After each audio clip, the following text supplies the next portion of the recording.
Welcome to National Gun Trust's ATF Form 5320.23 video walkthrough guide. Thank you for joining us today. Today, we're going over the ATF Form 5320.23 Responsible Persons Questionnaire, which is more commonly known simply as the ATF Form 23. Our ATF Form 5320.23 video walkthrough guide will go over each box for a responsible person within the gun trust, corporation, or other legal entity. It is worth noting that we have examples of the completed forms, an ATF Form 5320.23 generator, and links to the ATF Form 5320.23 itself that are located on our website and linked in the description. If you want to complete the ATF Form 5320.23 yourself without the ATF Form 5320.23 generator, you will need to download Adobe Acrobat Reader or Adobe Acrobat in order to complete the ATF Form 5320.23. When you use the Adobe Acrobat software to complete the ATF Form 5320.23, the form will auto-complete the Clio copy of the ATF Form 5320.23. This means you will simply complete the ATF copy of the ATF Form 5320.23, and Adobe Acrobat will propagate the entered information to the Clio copy of the ATF Form 5320.23. If you use other software besides Adobe Acrobat, then the Clio copy of the ATF Form 5320.23 might not be propagated with the information that you have entered in the ATF copy of the ATF Form 5320.23. Box 1. Please check the appropriate box to indicate with which ATF form this questionnaire will be submitted. This is the type of tax stamp application that you're applying for. For example, ATF Form 1, ATF Form 4, or ATF Form 5. Box 2. Full legal name and address of applicant or transferee, as shown on the ATF Form 1, ATF Form 4, or ATF Form 5. This is your gun trust, corporation, or other legal entity's name and address. This should correspond to the name and address used on your ATF Form 1, ATF Form 4, or ATF Form 5. 3A. Full legal name and home address of responsible person.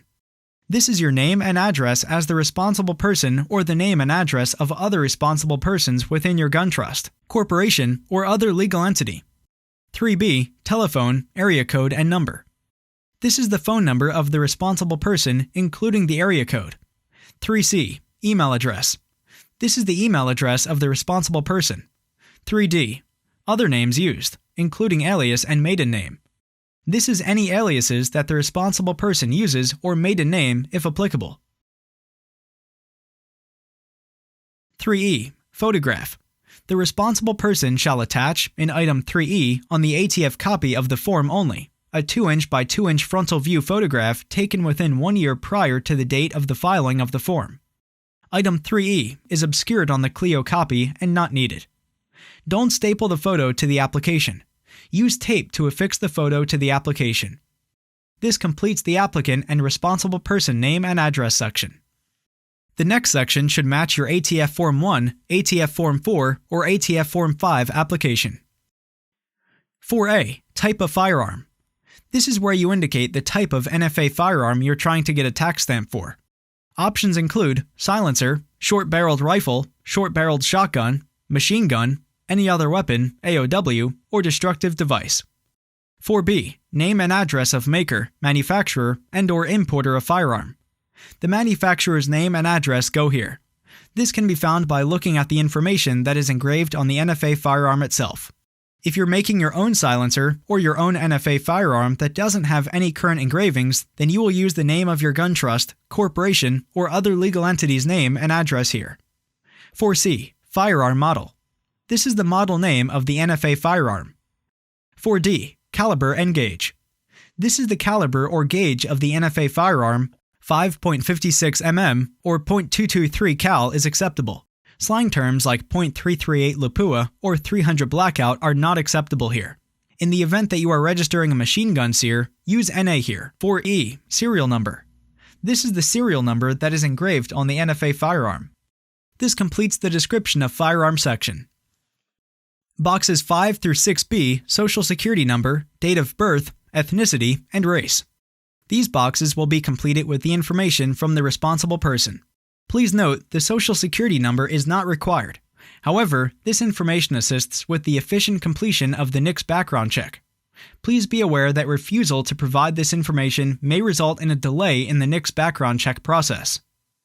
This completes the responsible person's social security number, date of birth, ethnicity, and race section. Box 7. Law Enforcement Notification. This is the agency or department name and title of the official and agency or department address where you will send the CLEO copy of your paperwork to. The CLEO is defined as the Chief of Law Enforcement Officer, CLEO, is considered to be the Chief of Police, the Sheriff, the head of the state police, or the state or local district attorney or prosecutor of your county. This completes the CLEO section. This concludes the first page of the ATF Form 5320.23.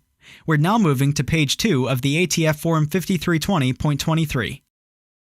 Boxes 8 through 11, Responsible Persons Questions. These boxes are to be filled out by the responsible person. The responsible person will answer each question with a yes or no answer and complete the other boxes with their information.